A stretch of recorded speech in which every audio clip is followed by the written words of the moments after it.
You know, it's absolutely fascinating when you look at the stark contrast between having world-dominating success and simultaneously dealing with a heavily scrutinized, super controversial public reputation.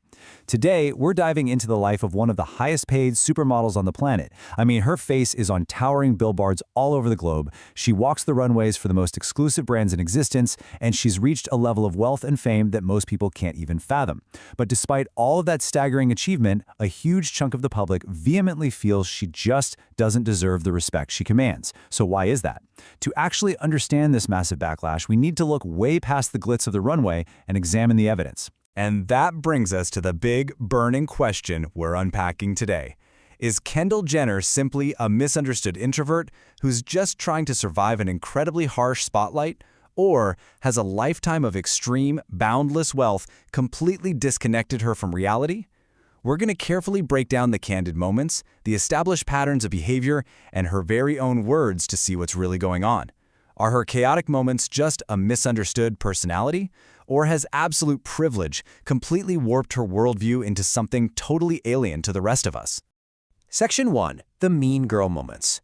Let's start with an objective look at the viral incidents that actually kicked off this whole mean girl narrative online. Okay, so there is a very specific, undeniable pattern of behavior captured in these quick, chaotic flashes that critics use as their main evidence. Take her demeanor after a team photo, for example. There's this instant, dramatic eye roll the absolute second she thinks the cameras are off, making the whole interaction look like an exhausting chore. Or look at her candid moments with fans, snapping a forced selfie before just dismissively shoving past the crowd to get away. And it goes further. We're talking about forcefully shoving a security guard out of the way on the steps of the Met Gala, openly laughing and mocking a younger influencer's poses on a red carpet, and relentlessly blasting her car horn at a photographer who had actually already pulled over to let her pass. You see, these aren't just one-off bad days. These are widely documented moments that have built a really unshakable foundation of controversy. But here's the thing, the narrative isn't just driven by paparazzi catching bad angles. There are countless off-camera, first-hand accounts from locals in Los Angeles echoing the exact same vibe. People who live and work in West Hollywood have noted a stark, recurring pattern. While a lot of high-profile celebrities actually go out of their way to be polite to service workers, her interactions are overwhelmingly described as negative, impatient, and just unnecessarily difficult. So the takeaway here is that her dismissiveness doesn't seem to just be a defense mechanism against flashing cameras. It apparently shows up all the time in totally normal situations with everyday people. Part 2. A world without rules. So what actually happens when you navigate exclusive, high-end spaces for your entire life? Well, there was this one incredibly telling moment during an interview where she was asked about her driving record, and instead of showing any embarrassment about racking up speeding tickets, which, let's be real, is how most of us would react, she practically boasted about it. She casually explained that she would just leverage her famous family name. She said the cops would recognize her dad, and boom, she'd get out of the ticket. Think about the psychology behind that for a second. Analysts point to this as clear-cut evidence of someone who is fundamentally unaccustomed to facing normal consequences. It's just this casual acknowledgement that the rules, well, they simply don't apply to her. And that profound lack of consequence, it inevitably stacks up and bleeds right into her public conduct. It's way bigger than just traffic tickets. It's a pervasive mindset. She's been repeatedly photographed just carelessly parking her luxury cars in designated handicap spots. There's literally video evidence of her stepping right over museum entrance ropes, totally bypassing the lines the rest of the public waits in, only to get scolded by baffled staff. Add to that the widely circulated stories of her and her friends demanding alcohol at high-end restaurants while underage, and then acting genuinely offended when they were told no. When you connect all these dots, it builds a pretty compelling picture of intense entitlement. These small, repeated infractions cement a distinctly brat-like image. Part 3. Sibling Rivalry and Shade. How exactly does this behavior translate behind closed doors with the people closest to her? If you thought the general public got the worst of her attitude, take a look at the severe dynamics within her own family. Her sister, Kylie Jenner, stated point-blank on camera, "You're my biggest bully."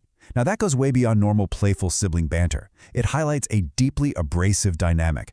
And on top of that, Kylie's former best friend, Jordyn Woods, publicly revealed that for the first 2 years she knew Kylie, she was genuinely scared of Kendall, literally terrified because of how Kendall treated the people around her. That carries a tremendous amount of weight when your own inner circle is describing you like that. And it brings up some pretty glaring contradictions in how she treats her family versus how she acts. On one hand, she consistently pushes this natural, low-maintenance image, often throwing shade at Kylie's massively successful lip kits, insisting she barely even cares about makeup. It's basically a way of elevating herself by putting her sister down. But quietly, she visibly participates in the exact same cosmetic playbooks.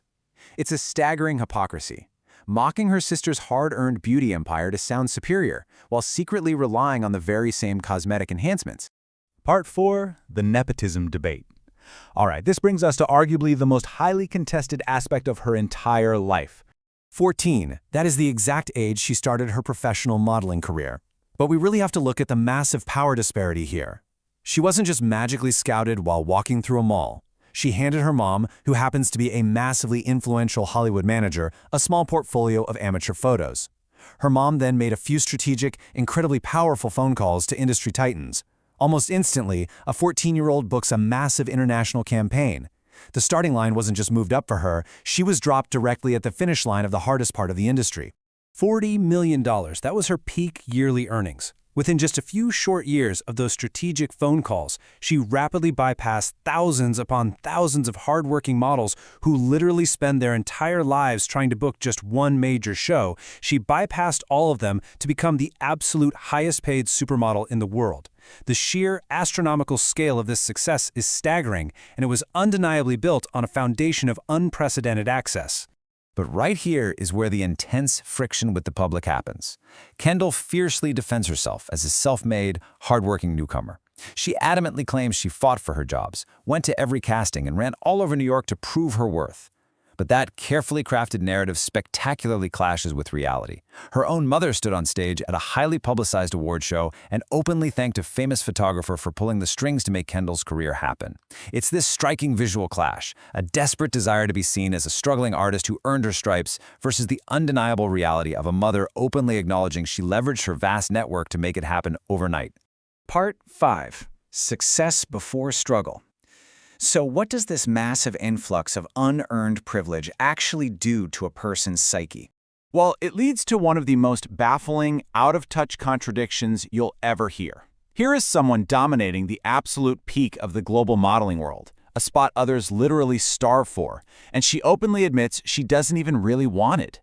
She has stated that she is built like an athlete, claiming that if she weren't a top model, she'd effortlessly be an Olympic horseback rider. And her proof for this Olympic-level delusion? She bizarrely claims routine blood tests have scientifically proven she is over the normal limit of athletic. I mean, it is an incredibly strange, deeply profound disconnect from reality.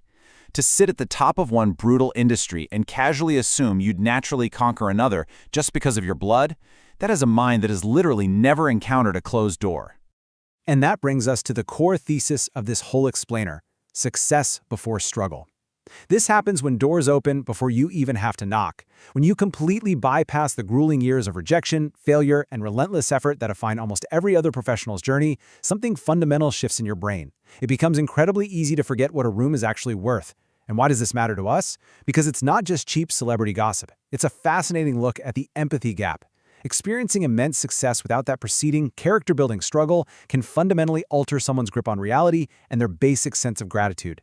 When you don't have to fight tooth and nail for your seat at the table, you just don't value the room you're standing in. You expect the world to bend, because for you, it always has.